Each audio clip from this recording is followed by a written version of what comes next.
Bien, comme promis, voici la dernière question de l'exercice numéro 91. Retrouvez le résultat précédent en calculant IN directement. Donc je rappelle que IN, c'est l'intégrale de n à n plus 1 de 1 sur x dx. Et il se trouve qu'ici, on est quand même dans une situation confortable, puisque ici, la fonction à intégrer, c'est 1 sur x.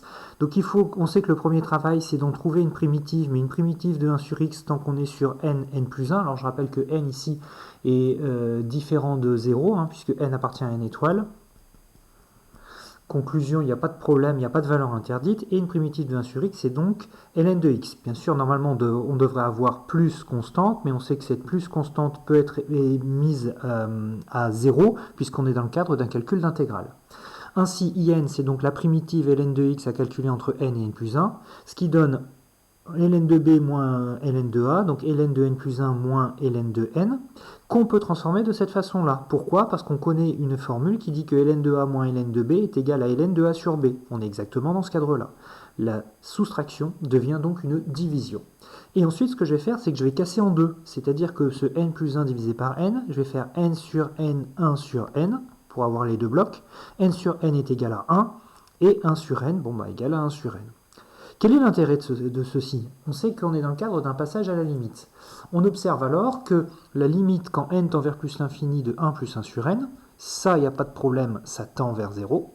Conclusion, 1 plus 1 sur n est égal à 1. Enfin, la limite de 1 plus 1 sur n, excusez-moi, quand n tend vers plus l'infini est égal à 1. D'où l'idée de faire un changement de variable et de poser grand x est égal à 1 plus 1 sur n. Ce grand x tend donc vers 1 lorsque n tend vers plus l'infini. Je synthétise tout ce que j'ai raconté là. Limite quand n tend vers plus l'infini de in est donc égale à la limite quand n tend vers plus l'infini de ln de 1 plus 1 sur n. Changement de variable, 1 plus 1 sur n, c'est grand x. Donc je le remplace par grand x. Le petit n qui tend vers plus l'infini est remplacé par un grand x qui tend vers 1. Mais à ce moment-là, pas de problème pour le passage à la limite. Si grand x tend vers 1, ln de grand x tend vers ln de 1. Et ln de 1 est égal à 0. C'est-à-dire qu'on va retrouver exactement le 0 qui est là, qui a été obtenu de façon précédente par le théorème des gendarmes, limite de in est égale à 0.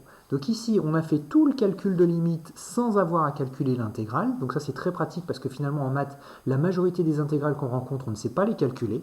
Mais quelquefois, dans un cas particulier, on peut faire le calcul effectif jusqu'au bout et on retrouve évidemment le même résultat.